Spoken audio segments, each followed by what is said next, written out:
Hello दोस्तों, स्वागत है आप सभी का आपके अपने यूट्यूब चैनल प्राइम प्रभाकर पे। दोस्तों, मैं आपको सिखा रहा हूँ यूपी पीसीएस मेंस के लिए आंसर राइटिंग। उसमें आजकल हमारी चल रही हैं एथिक्स की क्लासेस, एथिक्स के मॉडल आंसर और कैसे अच्छे आंसर लिखे जाते हैं। इससे पहले हमने GS 1, 2, 3 के क्वेश्चन देख लिए बहुत सारे टॉपर्स की मॉडल कॉपी से। आपने अगर वो सारे वीडियो नहीं देखे हैं तो पहले से उनको भी देखिए। मैंने एक प्लेलिस्ट बना दी है यूपी पीसीएस मेंस करके, वो प्लेलिस्ट का लिंक डिस्क्रिप्शन में ही जा करके देखें। ठीक है, तो आज की वीडियो की शुरुआत करते हैं। और आज की इस वीडियो में हम आपको दो प्रश्न कराएंगे एथिक्स के, मतलब जो दो जनरल थ्योरी वाले क्वेश्चन होते हैं वो, और एक मैं आपको आज केस स्टडी कराने वाला हूं, क्योंकि आपके एग्जाम में केस स्टडी का काफ़ी वेटेज रहता है। तो आज मैं आपको बताऊंगा कैसे एक आदर्श आंसर केस स्टडी के रूप में आप लिख सकते हैं। उसके बाद हम सेपरेट वीडियोज लाएंगे। मैं आपको दो वीडियो और दूंगा जो केवल और केवल केस स्टडी पर आधारित रहेंगी। ठीक है, पर आज की वीडियो में भी हम एक केस स्टडी इसमें ख़त्म करेंगे। ठीक है, तो आज का जो हमारा पहला प्रश्न है वो ये है कि इसमें प्रत्येक उदाहरण का आपके विचार से क्या अभिप्राय है। तो एथिकल भाषा में इसका आपको जवाब लिखना है। और इसमें जो हमारा पहला प्रश्न है वो स्वामी विवेकानंद का एक कोटेशन है। ठीक है, ये हमने यूपीएससी के PY लिए है, तो आपको पता ही यूपी पीसीएस का प्रीलिम्स जैसे आया, और इसमें मेंस का तो सिलेबस भी सेम है। तो इसमें जो है मेंस का सिलेबस जब सेम है तो जाहिर सी बात है यूपीएससी को ही कॉपी कर रहा है, तो इसी टाइप के क्वेश्चन आपके एग्जाम में पूछे जाएंगे या आगे भी पूछे ही गए। बस उसमें क्या रहता है, जो अभी तक यूपीपीसी में पूछे जा रहे हैं वो थोड़ा छोटे पैराग्राफ रहते हैं इस टाइप के क्वेश्चन। पर अब वो कोई भी इसी तरह से जब आप बड़ा वाला सीख लेंगे तो छोटा अपने आप ही कर लेंगे। ठीक है, और चूंकि यूपीएससी के ही पैटर्न पर वो चल रहा है तो अब जाहिर सी बात इसी तरह के बड़े बड़े स्टेटमेंट आपको देखने को मिलेंगे। ठीक है, अब चलिए वीडियो की शुरुआत करते हैं। तो हमारा प्रश्न क्या है, ये हमारा है कि किसी की भर्त्सना नहीं कीजिए। अगर आप मदद का हाथ आगे बढ़ा सकते हैं तो ऐसा कीजिए, यदि नहीं तो आप हाथ जोड़िए, अपने बंधुओं को आशीर्वचन दीजिए और उन्हें अपने मार्ग पर जाने दीजिए। विवेकानंद जी का ये बहुत ही फेमस कोटेशन है। जब भी कभी निंदा या फिर आलोचना की दृष्टि में कुछ लिखना हो एस्से में, और ख़ास करके एथिक्स में, तो इस कोट को आप लोग लिख भी सकते हैं। ठीक है, तो विवेकानंद जी ने कहा कि किसी की भी आप भर्त्सना नहीं करिए। अगर आप मदद का हाथ बढ़ा सकते हैं तो मदद करिए, और अन्यथा आप हाथ जोड़िए, आशीर्वाद दीजिए और आगे जाइए। इस कथन को आपको एथिकल टर्म में लिखना है कि आप क्या समझते हैं। तो इंट्रो देखिए, इसमें क्या लिखा गया है कि स्वामी विवेकानंद का यह नैतिक विचार विश्व बंधुत्व व संपूर्ण मानवता को समावेशित करता है। ठीक है, तो विश्व बंधुत्व की भावना आपने बताई इसमें है, और संपूर्ण मानवता की भावना है। सक्षम व्यक्तियों को वंचित वर्ग की हर संभव मदद करने का प्रयास करना चाहिए, तथा जो सक्षम नहीं है उन्हें नैतिक व्यवहार का संदेश देना चाहिए।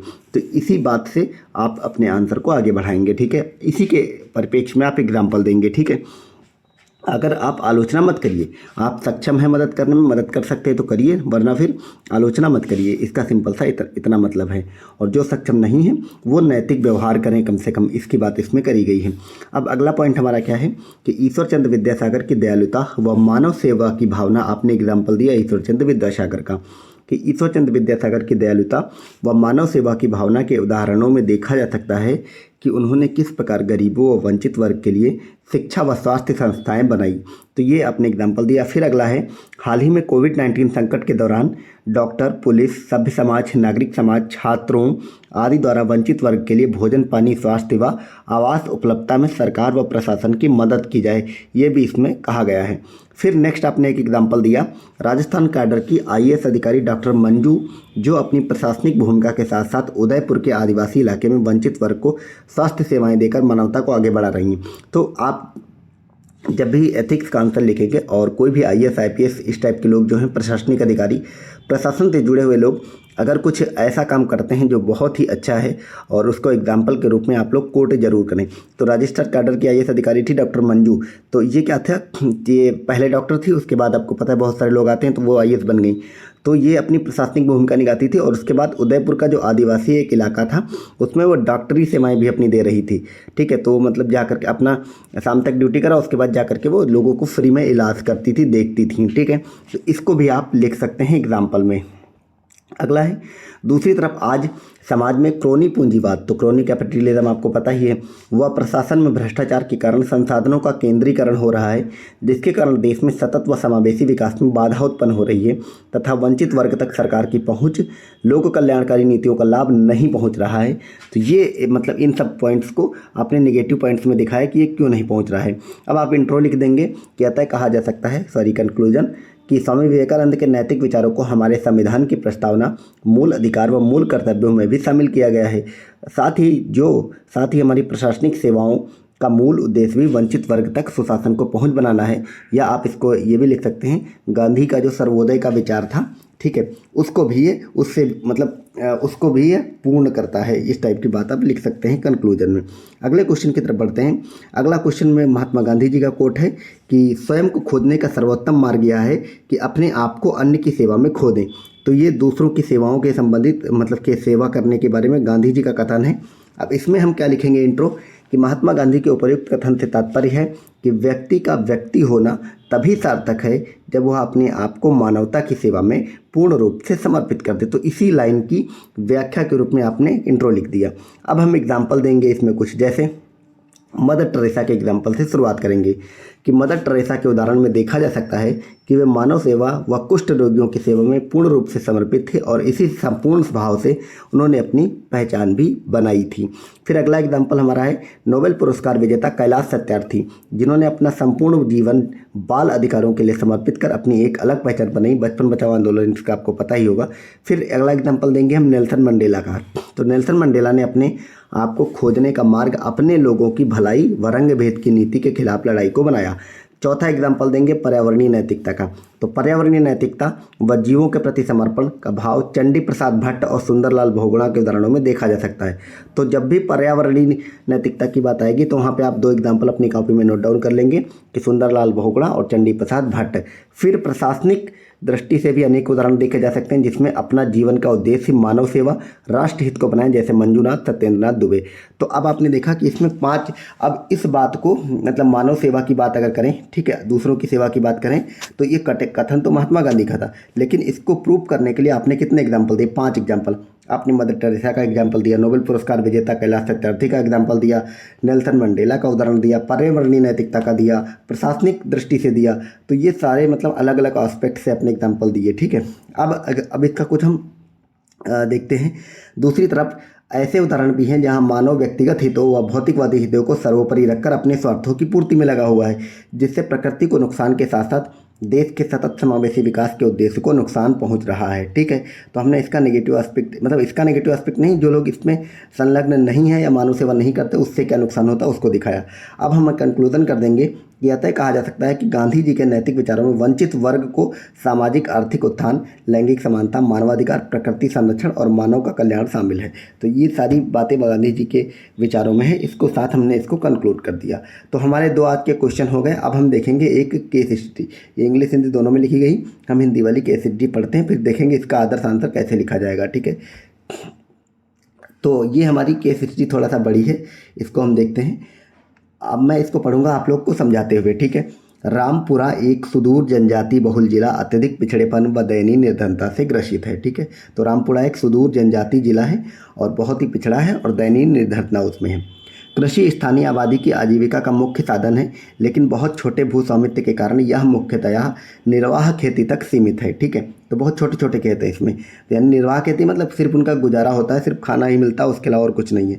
औद्योगिक या खनन गतिविधियां यहाँ नगण्य हैं, तो कोई भी उद्योग नहीं है, खनन नहीं है। यहाँ तक कि लक्षित कल्याणकारी कार्यक्रमों से भी जनजातीय आबादी को अपर्याप्त लाभ हुआ। तो जो भी सरकार के प्रोग्राम चलते हैं लक्षित सॉरी, थोड़ा सा मेरा गला अभी ख़राब था तो अब सही हो रहा हल्के हल्के से, तो थोड़ा बीच बीच में आ जा रही खांसी, ठीक है। सॉरी फॉर द इनकन्वीनियंस, ठीक है। यहाँ तक कि लक्षित कल्याणकारी कार्यक्रमों से भी जनजातीय आबादी को पर्याप्त लाभ हुआ है। तो इसका मतलब यह है कि जो भी कल्याणकारी कार्यक्रम है उससे खास लाभ यहाँ पे नहीं पहुँचा है। इस प्रतिबंधित परिदृश्य में पारिवारिक आय के अनुपूरण हेतु युवाओं को समीप स्थित राज्यों में पलायन करना पड़ रहा है। तो युवा पलायन करने जाते हैं नौकरी वगैरह के लिए। अवयस्क लड़कियों की बता यह है कि श्रमिक ठेकेदार उनके माता पिता को बहला फुसलाकर उन्हें एक नज़दीक राज्य में बीटी कपास फार्मों में कार्य करने के लिए भेज देते हैं। तो जो छोटी लड़कियां हैं जो बालिग नहीं हुई हैं, ठीक है, उनको जो श्रमिक हैं ठेकेदार हैं वो सब माता पिता को बहला फुसला कर बगल के दूसरे राज्य में भेज देते हैं बीटी कपास फार्मों में काम करने के लिए। बीटी कपास क्या होता है? एक कपास की मॉडिफाइड फसल होती है, आपको पता होगा। इन अवयस्क लड़कियों की कोमल अंगुलियां कपास चुनने के लिए अधिक उपयुक्त होती हैं। इन फार्मों में रहने और काम करने की अपर्याप्त स्थितियों के कारण अवयस्क लड़कियों के लिए गंभीर स्वास्थ्य समस्याएं पैदा हो गई हैं। ठीक है। तो ये सब बीमार फिर रहने लगी हैं। मूल निवास और कपास फार्मों के जिलों में स्वयंसेवी संगठन भी निष्प्रभावी हैं। तो वहाँ पे जो स्वयंसेवी संगठन होती है ये भी कुछ काम खास नहीं कर पा रहे हैं। और उन्होंने क्षेत्र के बाल श्रम और विकास की दोहरी समस्याएं हो तो कोई ठोस प्रयास भी नहीं किए हैं। तो कुछ भी इन्होंने नहीं किया। अब आपको रामपुरा का जिला कलेक्टर नियुक्त किया गया। अब आप उसी रामपुरा जिले के डीएम बन के जाते हैं, जिला कलेक्टर बन के। यहाँ निहित नीतिपरक मुद्दों की पहचान आपको करना है। तो नीतिपरक मुद्दे क्या हैं, ठीक है, पॉलिसी रिलेटेड। अपने जिले के संपूर्ण आर्थिक परिदृश्य को सुधारने और अवयस्क लड़कियों का स्थितियों में सुधार लाने के लिए आप क्या विशिष्ट कदम उठाएंगे। तो 3 पॉइंट्स इसमें आंसर में आपको लिखना है। नीतिपरक मुद्दे क्या हैं, ठीक है, और संपूर्ण जो आर्थिक परिदृश्य उसको सुधारने के लिए आप क्या करेंगे, और ये जो अवयस्क लड़कियां जो बेटी के पास चुनने के लिए भेजी गई हैं दूसरे राज्यों में, उनके लिए आप क्या, उनके सुधार के लिए क्या विशिष्ट कदम उठाएंगे। ये आपकी केस स्टडी है, ठीक है। अब हम इसके आंसर पे चलते हैं। देखिए, केस एथिक्स में केस स्टडी का आंसर का सिंपल तरीका क्या होता है, आप एक छोटा सा कोई एग्जाम्पल के साथ, किसी कोटेशन के साथ अपना देंगे, क्या देंगे, या फिर उसी केस स्टडी के बारे में बताते हुए आप अपना इंट्रो देंगे। फिर शेयर धारक लिखेंगे या फिर उसको हित धारक भी आप लिख सकते हैं। नैतिक मुद्दे इसमें आपको बताना ही है, ठीक है। और दूसरे एक चीज़ आप याद रखेंगे, मैं आपको बेसिक बताता हूँ।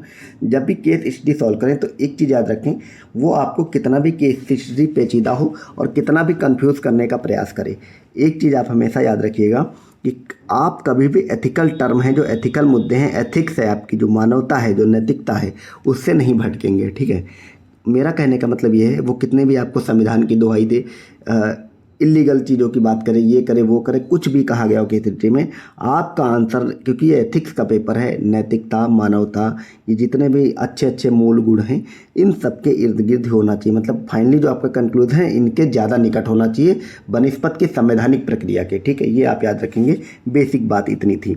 तो अब हम देखते हैं इसका इंट्रो क्या लिखेंगे कि प्रस्तुत केस स्टडी या केस अध्ययन में एक सुदूर जनजाति बहुल जिले में आर्थिक पिछड़ापन व गरीबी तथा बेरोजगारी के कारण युवाओं का पलायन तथा अवयस्क लड़कियों से जबरन कार्य कराने संबंधी नैतिक समस्याएं हैं। तो आपने इंट्रो में 15 से 20 शब्दों में क्या बता दिया, सिंपल सा इतना बता दिया कि ये जो केस हिस्ट्री है उसके बारे में ख़त्म कर दिया बात। क्योंकि इतनी केस हिस्ट्री पढ़ने के बाद यही समझ में आया कि एक सुदूर जनजाति बहुल जिला है, उसमें आर्थिक पिछड़ापन है, गरीबी है, बेरोजगारी है, तो युवाओं का पलायन हो रहा है। उसके अलावा जो अवयस्क लड़कियां हैं उनको जबरन कार्य कराया जा रहा है। अब इसमें हितधारक या शेयरधारक क्या हैं, एक तो सरकार है और प्रशासन है, दूसरे ये सारे जनजातीय परिवार हैं, श्रमिक ठेकेदार हैं जो लड़कियों को भेजते हैं, अवयस्क लड़कियां हैं और स्वयंसेवी संगठन हैं, इनकी बात करी गई है इसमें। तो ये 5 जो हैं हमारे हितधारक या शेयरधारक हैं, ये आपको जरूर बनाना है हर केस हिस्ट्री में। अब नैतिक मुद्दे क्या हैं, नैतिक मुद्दे मैंने बताया था आपको, ऊपर लिखा गया है, ठीक है। तो नैतिक मुद्दे क्या है, नंबर 1 सुशासन का अभाव है, जाहिर सी बात है, सुशासन होता तो ये सारी समस्याएं ही नहीं होती। तो जनजातीय आबादी को सरकारी कल्याणकारी योजनाओं का अपर्याप्त लाभ के कारण सतत व समावेशी विकास की समस्याएं। केस स्टडी में लिखा गया है कि जो भी कल्याणकारी लक्षित योजनाएं हैं उनका लाभ वहां तक नहीं पहुंच रहा है, ठीक है। दूसरा, बाल श्रम और लैंगिक असमानता संबंधी नैतिक मुद्दे हैं। तो बाल श्रम कराया जा रहा है, लैंगिक असमानता, लड़कियों को भेजा जा रहा है। एनजीओ और प्रशासन की जनता के प्रति जवाबदेहिता व जिम्मेदारी का अभाव, मैंने क्या बताया, एथिक्स के आंसर में आपको जो एथिकल टर्म है आपके सिलेबस में दिए हुए वो हर उसमें आना चाहिए। जैसे असमानता उसमें आती है, जवाबदेहिता आता है, जिम्मेदारी आती है, ठीक है, ये सब चीज़ें, सतत व समावेशी विकास, ये सारी चीज़ें आनी चाहिए। जनजातीय आबादी के संवैधानिक अधिकारों, जिसको कि 5वीं अनुसूची हम बोलते हैं, उसका उल्लंघन, 5वीं अनुसूची में जो संवैधानिक अधिकार हैं जनजातियों के लिए, उसका भी उल्लंघन हो रहा है। फिर अगला है गरीबी व बेरोजगारी से युवा आबादी के पलायन की समस्याएं। तो ये इतने सारे नैतिक मुद्दे, इसको आप लिखेंगे तो कैसे नंबर आपको नहीं मिलेगा। अब चूंकि नैतिक मुद्दे पूछा है तो आपको समाधान भी इसके सुझाने चलते हैं साथ में। अब नैतिक द्वंद्व भी क्या होते हैं, ठीक है, पर संविधान हम देखेंगे, उससे पहले समाधान देखेंगे, उससे पहले नैतिक द्वंद्व देख लेते हैं। अब इसमें द्वंद्व क्या उत्पन्न हो रहा है, क्योंकि डिलेमा ना होता तो केस हिस्ट्री कैसे बनती। तो माता पिता की जिम्मेदारी बनाम गरीबी व बेरोजगारी। तो माता पिता की जिम्मेदारी है, ठीक है, अपने बच्चों को पालना, उसके अलावा गरीबी और बेरोजगारी, ये इसका नैतिक द्वंद्व है। स्वहित बनाम सार्वजनिक हित, तो खुद का हित और सार्वजनिक हित। बच्चों का बचपन बनाम घरेलू जिम्मेदारियाँ, तो बच्चों का बचपन छिन रहा है लेकिन उनको काम करना पड़ रहा है, तो ये द्वंद्व है। स्वयंसेवी संगठनों की जागरूकता बनाम निष्क्रियता, तो जागरूकता उनमें है नहीं, निष्क्रियता पाई जाती है, और जागरूकता जबकि होनी चाहिए। तो ये कुछ 4 पॉइंट हैं जो आपके अंदर नैतिक द्वंद्व उत्पन्न कर, इसी तरह से लिख करके आपको अपनी आंसर मतलब इसमें केस स्टडी जो है आंसर लिखने होते हैं। अब जिले की समस्याओं को सुलझाने की रणनीति और पर क्या क्या हो सकती है उस पर हम बात करेंगे। तो विकल्प क्या है देखते हैं। जिले के संपूर्ण आर्थिक परिदृश्य को सुधारने के उपाय, ठीक है। तो नंबर 1 पॉइंट क्या है कि गरीबी और पिछड़ेपन को दूर करने के लिए रोजगार के अवसरों की रूपरेखा, जिसमें मनरेगा योजना, पंडित दीनदयाल उपाध्याय कौशल विकास योजना, गरीबी रेखा से बाहर निकलने संबंधी योजनाओं को प्रभावी क्रियान्वयन। तो जो बातें उसमें लिखी गई कि योजनाओं का क्रियान्वयन नहीं हो रहा है, उसी को प्रभावी क्रियान्वयन किया जाएगा, ठीक है। और ये सारी योजनाएं चूंकि चल रही हैं तो इन सब का जिक्र आपको कर देना। फिर अगला है, चूंकि इस क्षेत्र में कृषि जोत का आकार छोटा है, इसीलिए यहाँ पशुपालन, मत्स्य पालन और वर्टिकल जैविक खेती जो सस्ती व वहनीय हो जैसी योजनाओं को व्यवहार में लाना चाहिए। आपने प्रैक्टिकल कुछ चीज़ें बताई। फिर अगला है, छोटे स्तर पर स्वयंसेवी संगठनों के माध्यम से कुटीर उद्योगों को विकास जो सरकारी सब्सिडी पर आधारित, तो सरकार सब्सिडी दे और कुटीर उद्योग वहाँ पे छोटे छोटे उद्योग स्थापित किए जाएं। फिर अगला है, स्थानीय संसाधनों व परंपरागत ज्ञान व सूचना आधारित रोजगारों की रूपरेखा तैयारी करी जाए, ठीक है। स्वयं सहायता समूहों SHG, ठीक है, का गठन कर महिलाओं के चहुमुखी विकास को गति देना। तो महिलाओं से संबंधित ये स्वयं सहायता समूहों को गठित किया जाए।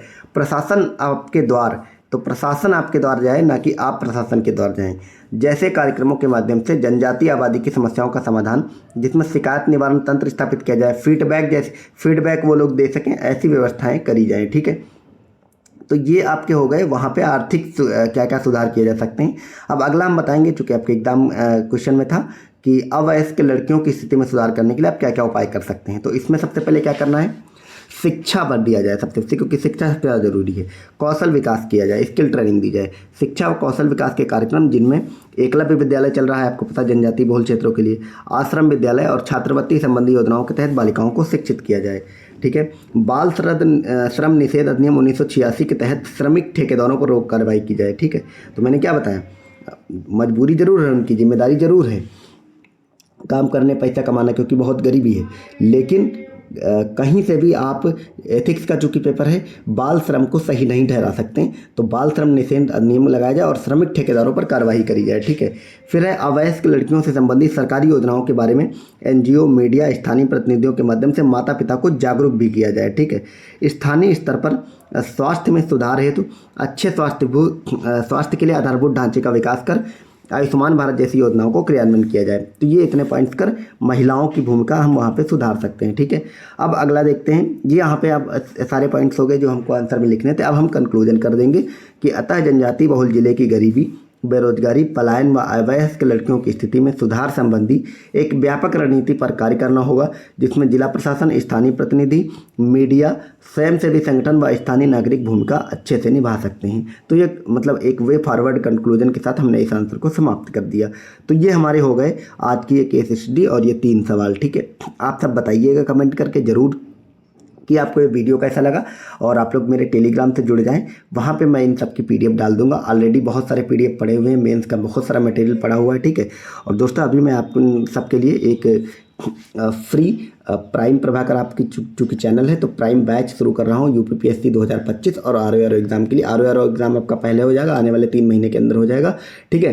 तो उसका एक बैच शुरू कर रहा हूँ और वो फ्री रहेगा आपके यूट्यूब पे। और इसके अलावा मैंने आपको ऑलरेडी कल बताया था कि अभी जैसे ही आपका रिज़ल्ट आएगा, ठीक है, UPPCS का, और रिज़ल्ट आने के बाद जो लोग भी मेंस दे रहे होंगे, मैं 25 की बात नहीं कर रहा हूँ, हालांकि 25 की जो लोग 25 का चूँकि सिर्फ PCS दे रहे हैं, जिनको RO नहीं देना है, वो लोग वो 25 वो वाला बैच ज्वाइन करके मेंस की आंसर राइटिंग कर सकते हैं।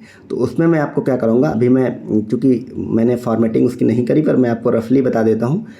फॉर्मेटिंग इसलिए नहीं करी क्योंकि मैं रिजल्ट आने के बाद ही चालू करूँगा, कि जिन लोग के लिए उपयोगी है वही ज्वाइन करें, ठीक है।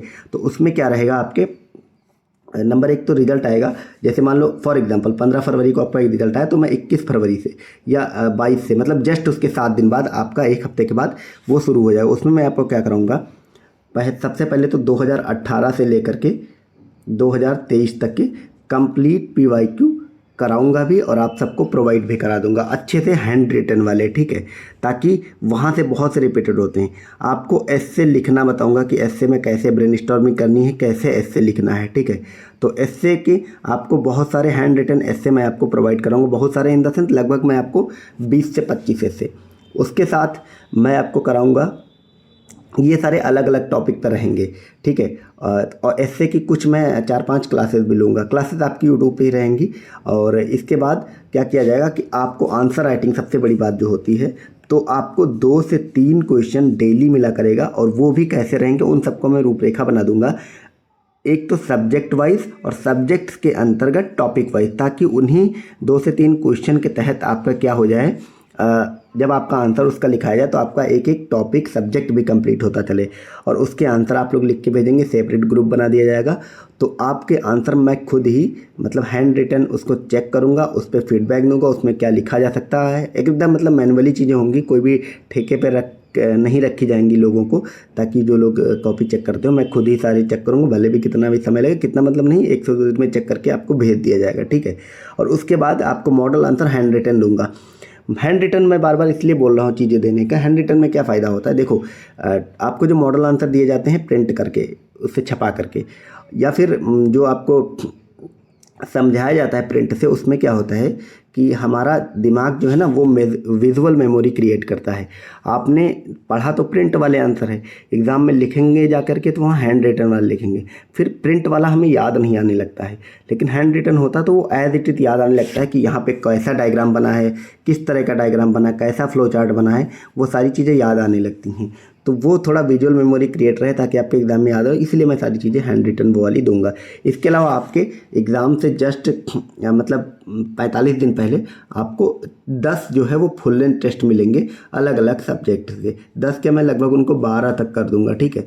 और ताकि उनमें लास्ट में आप अपने जो ये 2-3 क्वेश्चन रोज लिखे, उसके आधार पे आपके कैसे नंबर आ रहे हैं फाइनल में, मतलब ओवरऑल जाते हुए आपकी ऐसी तैयारी हो जाएगी मेंस की, और ताकि आपको मतलब ना सिर्फ आप सिर्फ मेंस क्वालिफाई करें बल्कि आपकी अच्छी रैंक भी आए, ठीक है। और इसके अलावा जो है आपको मेंस का जो भी मटेरियल चाहिए होगा, फ्लो चार्ट, डायग्राम वगैरह का, वो भी आपको प्रोवाइड कराया जाएगा। वो चाहे हिंदी का हो, चाहे एसए का हो, चाहे जीके के चारों सब्जेक्ट में 1 2 3 4 और फिर 5th और 6th का, ठीक है। तो सारी चीज़ें यहाँ पे आपको मिलेंगी।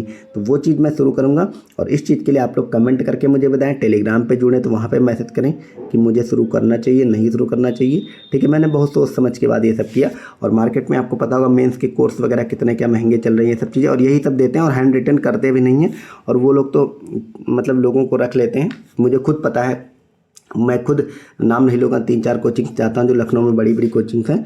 वो लोग मतलब आपको 5,000-6,000 पे उन्होंने महीने की सैलरी पे लड़के या लड़कियां रखे हुए जिन्होंने कुछ भी नहीं लिखा है, और मतलब उन्होंने एक भी मेन सोचो नहीं लिखा, वो सब कॉपी चेक कर करके वहाँ पे दे रहे हैं, सिर्फ किस आधार पर, क्योंकि उनको मॉडल आंसर पकड़ा दिया जाता है प्रिंट करके, उस आधार पे वो उसको चेक करते हैं, और उनका मॉडल आंसर कितना ऑथेंटिक होता है, ठीक है, वो आप सबको पता है। मैं जिन मॉडल आंसर की बात कर रहा हूँ वो किस तरह के होंगे, मैं आपको थोड़ा सा उसको मैं आपको चलते चलते एक झलकी दिखाता हूँ उनकी। जैसे ये आपका एक क्वेश्चन है कि विश्व शांति की स्थापना में बौद्ध साहित्य की भूमिका का वर्णन आपको करना, 8 अंक का क्वेश्चन है। तो बौद्ध साहित्य उच्च नैतिक आचरण, आडंबर रहित धर्म, अहिंसा व असहिष्णुता के माध्यम से वैश्विक शांति स्थापना पर बल देता है। तो ये सारी बातें हो गई आपका इंट्रो, मतलब इंट्रो हो गया इतने शब्दों में। फिर अब बौद्ध साहित्य आप इस तरह से बनाएंगे, देखिए कितना शानदार ये सब चीज़ें लिखी हुई हैं, ठीक है। फिर आप इसको लिखेंगे अहिंसा कैसे, करुणा है, इसमें आप करंट के एग्जाम्पल से कैसे जोड़ेंगे। अहिंसा की बात करेंगे तो रूस यूक्रेन युद्ध का समाधान की बात करेंगे, करुणा की बात करेंगे तो महामारी के कारण परोपकारी कार्य कोरोना के करेंगे, आंतरिक शांति को बढ़ावा में बात करेंगे तो भौतिकतावाद में कमी आएगी, सफलता है तो चूहे की दौड़। तो ये सारे मतलब इस तरह की इसकी फॉर्मेटिंग है, आप देख सकते हैं ये सारे मॉडल आंसर मतलब लिखे गए हैं, ठीक है। और इनमें ये सारी चीज़ें दी जाएंगी। अब आप लोग कमेंट करके बताएं मुझे कैसे क्या ये सब चीज़ें शुरू करनी, ठीक है। मैं हालांकि तभी करूँगा, मैंने आपको ऑलरेडी बताया कि जब आपका एग्ज़ाम जो है मतलब रिजल्ट आ जाएगा उसके बाद, ठीक है। बाकी आप सब कमेंट करके ज़रूर लिखें और कि सर आप शुरू करिए, जो भी मतलब आपको फीडबैक देना हो करिए, उसी आधार पे हम आगे काम करेंगे। मिलते हैं अगले वीडियो में, थैंक यू सो मच।